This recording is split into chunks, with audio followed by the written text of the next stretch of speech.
I don't care what anybody says. At 3:10 in the afternoon, she had either bottomed out or had a stress fracture of the hull. That's the only two possibilities I have. She was sinking from that time on.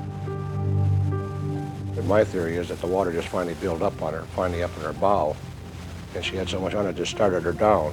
And once she started down, the screw just drove her into the bottom. But with all that extra water on deck, at times, I had as much as 12 feet on my deck at times.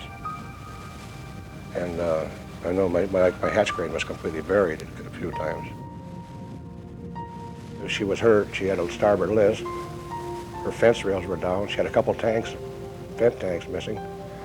I think that water probably pushed her down another 2 or 3 feet. Besides, the list would increase their draft on the starboard side. My opinion is she bottomed out. For one thing, is the fence rails don't break with a ship sagging.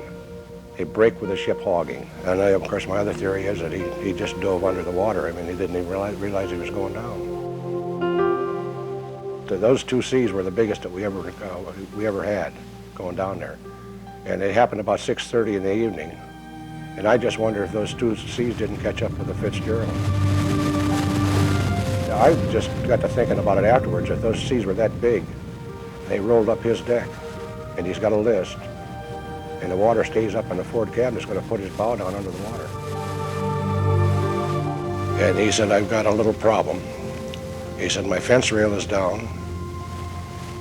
He said, I've got 2 vents missing, and I've taken a starboard list.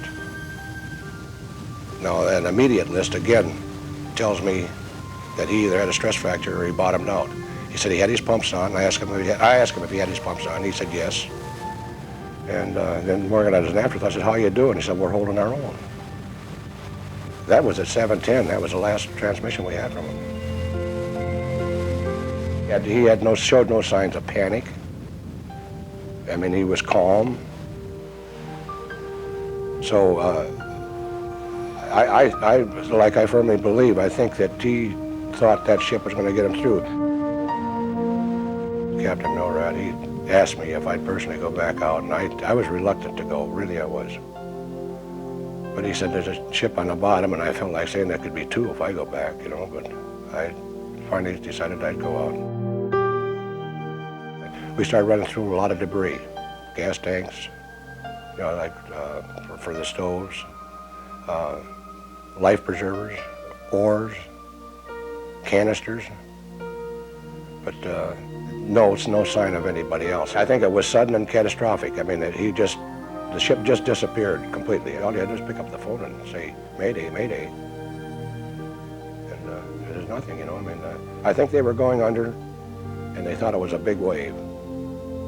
And I think they just kept going, just plunged.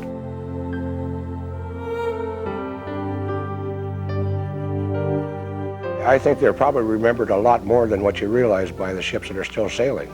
You know, the skippers that go up through there. I still think, you know, the thought would cross their mind when you were going over, possibly over where the Fitzgerald sunk, and say, oh boy, there's a Fitzgerald down there. And it keeps popping up all the time. It's just there in the background waiting to be, something to be said about it.